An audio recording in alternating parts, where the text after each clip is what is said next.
Hello, my name is Grady Roberts. Today I will be presenting my research deliverable, Riot Games and the Use of Rhetoric and Strategies for Damage Control. So first we're going to be talking about what am I researching. So today I'm researching four main questions. So Riot Games and their use of rhetoric for damage control in Season 13 of League of Legends. Basically, what did they do to try to, like, what rhetoric did they try to use for damage control? How did they respond? And what types of text did they put out there to make their try to make their community happy? Next is, did Riot Games or did they not succeed in maintaining a public positive perception? This is probably the main point that I'm going to be researching in this presentation. We want to know, did they succeed in using rhetoric to maintain that public positive perception?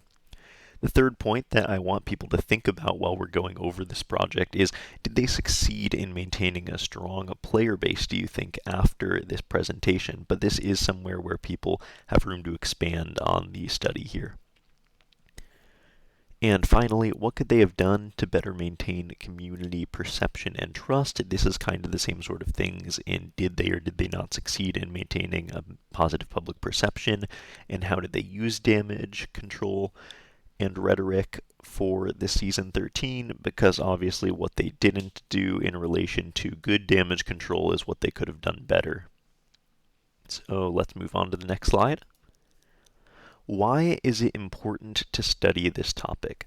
So I believe it's important for us as the League of Legends community and as a species as a whole to understand that big companies have to deal with negative public backlash, and that Riot Games is no exception, right? These big public companies have their own agenda, they have to make their money, they kind of have to do their own thing. So we have to understand that this is going to be common, right? All companies are going to do this, and all companies are going to have to deal with this negativity at some point. It's just a matter of using the correct rhetoric and using the correct strategies to deal with it.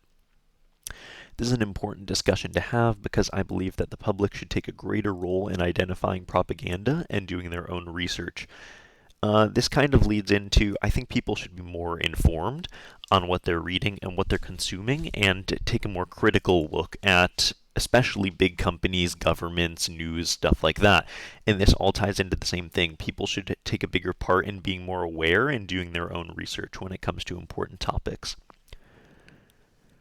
So a lot of the time, these big companies will put out propaganda and responses that don't reflect what the company is actually doing, or fake apologies that do nothing to correct their wrongdoings. This is a pretty common damage control strategy, and I think people should be able to kind of read through that and make their own decisions about this topic. So that's kind of why it's important to talk about this and talk about this situation in general, so people can be more informed about the side that is not just completely controlled by the company or the community opinion. So moving on to the next slide, what can I bring to the table in this discussion? So no research has really ever been done to apply rhetoric to damage control when it comes to esports, League of Legends, Riot Games, other than a couple of YouTube videos that don't really talk about scholarly sources, tie together a bunch of citations, talk about strategies for damage control that would work. They just kind of say, oh, so-and-so community or so-and-so company didn't do this well, and I kind of want to expand on that and bring this into the larger scope of League of Legends and Riot Games in general, while talking about what they could have done better and why specifically it didn't work this time. So at the end of the day, all of these things are companies: Riot Games, League of Legends, BP with their big oil spill, large banks, and I believe that I can introduce the Riot Games player base and the League of Legends community at large to the world of damage control language and rhetoric, and allow them to make a more educated decision about the start of Season 13 and whether or not Riot Games did a good response at damage control, and allow them to analyze future controversies that Riot Games is involved with for themselves, without having to kind of just trust these internet personalities, right? Or just take the word of Riot Games as the big company that made their favorite game. So moving on to the next slide, we will start by talking about the background information. So, this is a brief history of Riot Games and League of Legends, just so everyone is up to speed on the controversy. So, Riot Games was founded in 2006 by University of Southern California roommates Brandon Beck and Mark Merrill. Brandon Beck on the left and Mark Merrill pictured on the right here. And since its inception, Riot Games have produced a number of video games, including Teamfight Tactics, Valorant, League of Legends, and Legends of Runeterra, all games made by Riot Games, this same company. League of Legends is widely considered to be one of the biggest esports in the world. Huge esports scene, making over $1 billion per year for the past several seasons. Tons of esports players compete. It's one of the highest paying esports in the entire world, and it brings in a lot of tourism, a lot of revenue, big events like you're seeing in this picture here, and stuff like that. So, next thing to talk about is seasons. So, in League of Legends, there are seasons that last roughly 10 months to a year, starting in January and lasting until November, when the preseason for the next season begins. Season 2023, also known as Season 13, is the topic we are talking about today, and as its name implied, it is the 13th season for League of Legends, and each season start is just a really, really important time for League of Legends players. So, ranks are kind of this thing in League of Legends, similar to karate belts. You play a bunch of games and you rank up depending on how good or how bad you perform. And at the start of a new season, everyone's rank gets reset back to 0. So everyone kind of has to start from the bottom and work their way to the top. So there's a big race at the start of the season to kind of try and rank up so everyone can get to these high ranks and say, oh, I was the best player in the world, so and so, I was top 100, whatever. Right? All these people are climbing, and just really, really, as soon as the season starts, people will spend days just only playing League for this really high rank. So teams will pick them up, they'll get noticed, they'll get brand deals, stuff like that. As you can imagine, this makes the knowledge of a season start time very important, especially for a game with roughly 150 million monthly average players. So, what is the controversy? So, there are a couple reasons that players started to get upset at Riot Games, and it all started around the beginning of season 2023. So, the first thing is Riot Games had been very quiet leading up to the start of the season regarding the exact start time of season 2023. Riot Games released an announcement saying the ranked season would begin on January 10th, 2023. However, for a very, very long time leading up to that, from around December all the way up to January 10th, 2023, people were kind of waiting for an exact time, right? Riot Games wasn't really telling everyone when the season was going to start. And again, knowing how important the ranks are and how important the start of the season is, everyone was kind of upset about that, right? Knowing the start of the season is going to be very, very important in this situation. So, on January 9th, up to January 9th, there was complete radio silence from Riot. Nothing new, no new information about the season start date. And one of the most popular League of Legends influencers on the internet, Hashinshin, stated in a YouTube video, Riot Games has not been telling anyone when the season start is because they just don't know. No, like they just hadn't been telling anyone. It's hard to really show them not saying anything, but there's just nothing around. So finally, on January 9th, one day before the start of the season, this is the next point. Riot posted a screenshot of an inaccurate countdown timer to the season start, or rather a screenshot of a countdown timer. It was actually just a still image, and it did not just count down, causing a lot of confusion among the player base when the season actually started, as people tried to figure out and subtract the countdown timer from when the image was posted in an attempt to find the real start date of the season. And then finally, on the same day, Riot Games uploaded a YouTube video trying to get people excited about the new season, but the video did not contain any mention of new game modes, new lore for the characters in the game, and no official time for the season start, further aggravating problems in the community and a sense that people were starting to lose trust in Riot at this point.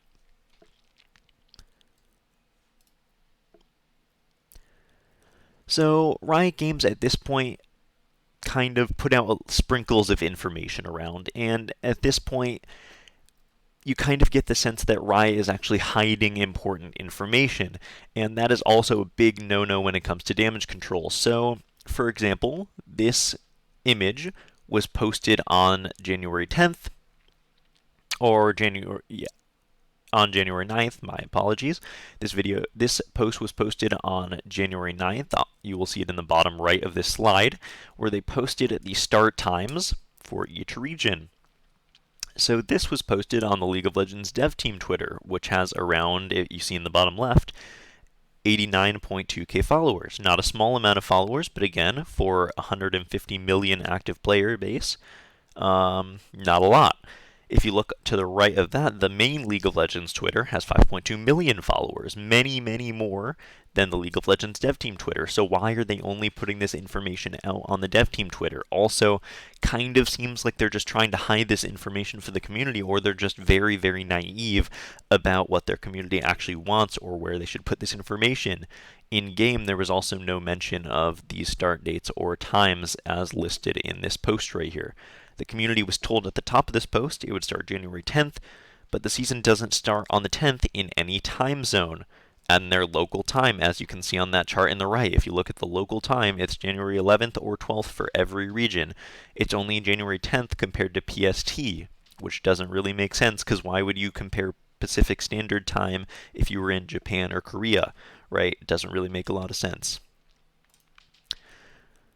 So, the next day on January 10th, Riot Games posted their cinematic video for the start of the season. Every season, Riot releases a cinematic that is usually praised by fans, and typically these are music videos that play along to a video of characters from the game, fighting with very detailed graphics and lore updates that make the community excited for the new season.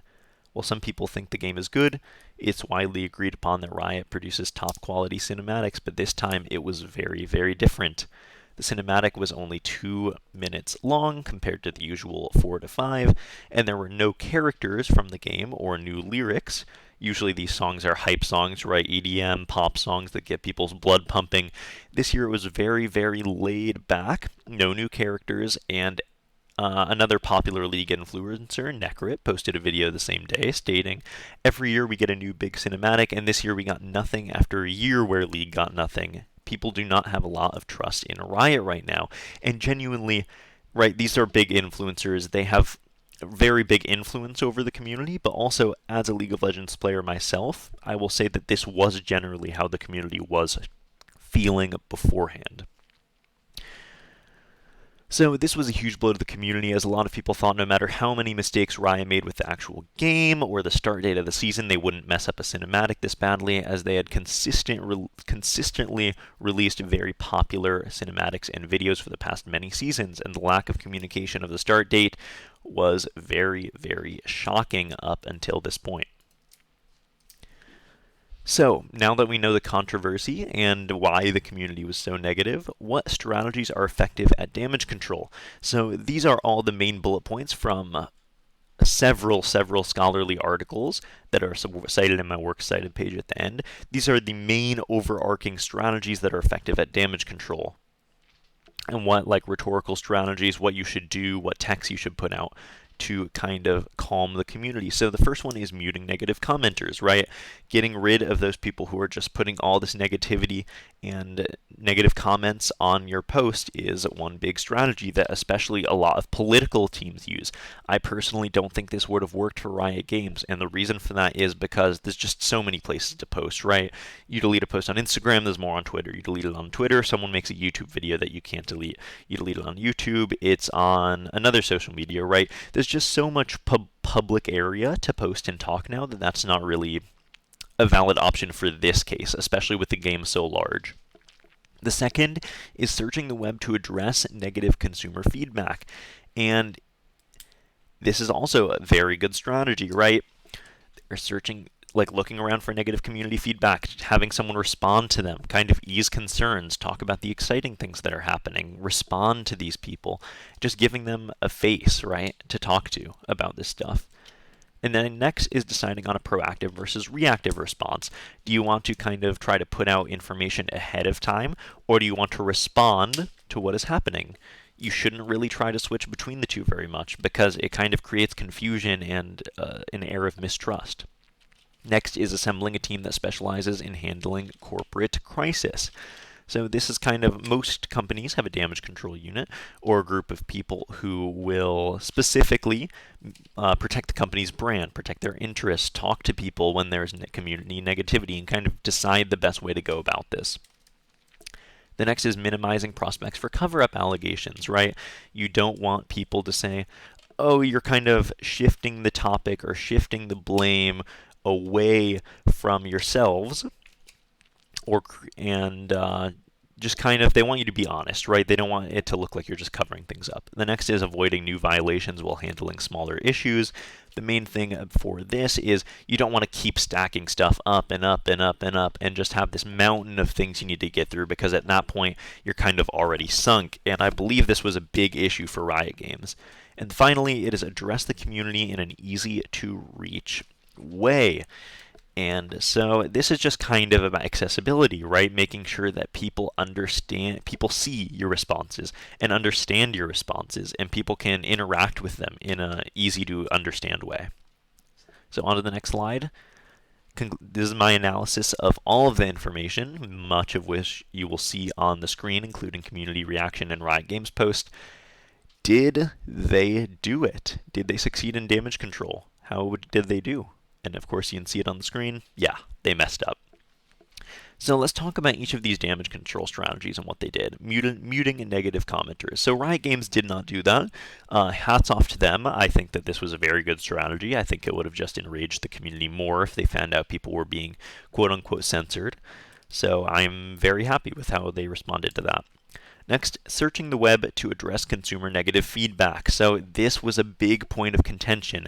They did not really go out and try to respond to people until several days, weeks of people complaining first, and at that point it's kind of too late, right? You're just piling up a mountain of frustration and anger from your community that is going to be very, very difficult to get back. So deciding on a proactive versus reactive response, this also switched a lot. Not very good. You want to try to stick to one or the other. At first, Riot was being very reactive, not really putting out very much information until people were already very upset.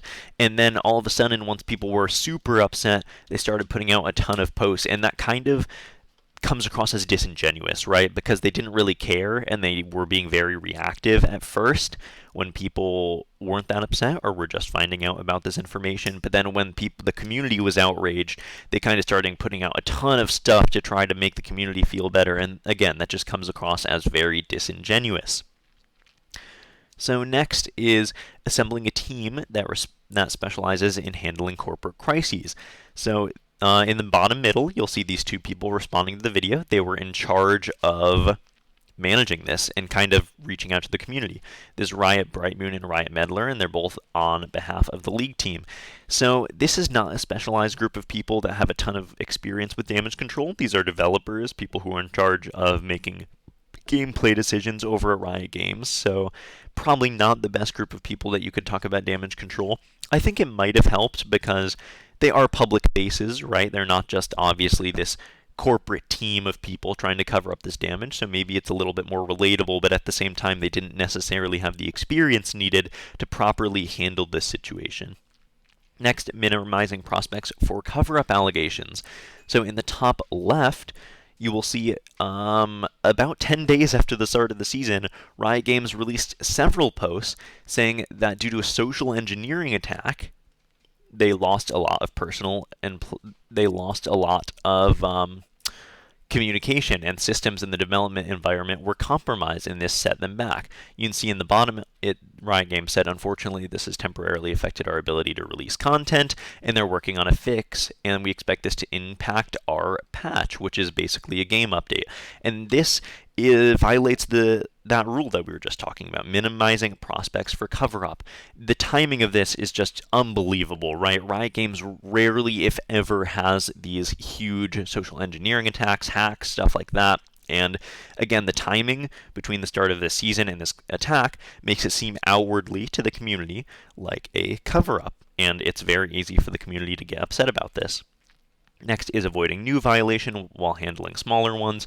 Again, it just started as a when is the season start, and then they didn't answer that, and then it was, hey, when you didn't talk about new game modes, and then that piled up, and then it was the cinematic, and that piled up. So they did a very, very bad job of avoiding new violations while handling smaller issues and getting that stuff solved. Next is addressing the community in easy to reach way. We already touched on this a little bit, but a lot of their posts were on the side Twitters, right? The dev blog that we were talking about, posts on their website that no one really looks at, not putting it on their main social media, putting it in comments to Reddit threads. Just they did not do a good job at all of talking to the community and reaching out in an easy to address way. So, with that conclusion being said, we know that they messed up and the community was upset. And they did mess up very clearly. A lot of people were upset. There's a lot of videos online you can find about people being very upset about how they responded, and they didn't follow any of those damage control protocol that we talked about.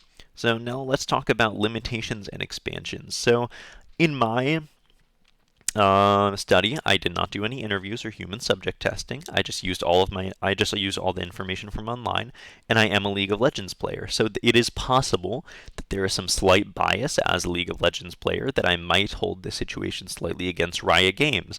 I try my best to stay completely unbiased during this essay. And I went over all of the rhetoric and all the effective strategies of damage control and why Riot failed. So I think I was very fair in this study in general. And then the expansion part of this is they messed up, but did it really matter? If you look at this League of Legends live player count chart in the bottom right, the player count has remained essentially the same since January 2023, right? Very, very little change, even a little bit of growth, actually. And I think that this is somewhere we can expand upon. We know that the community was upset, and we know that Riot Games messed up, so why are there still so many players? I think that it's because the community is so dedicated and it's such a large esport that it almost didn't matter how bad they messed up. It's almost too big to fail, but this is something where more research by someone else in the future could give us more answers as to specifically why, in this context, League of Legends was fine. So here are all my works cited, and thank you for watching my presentation.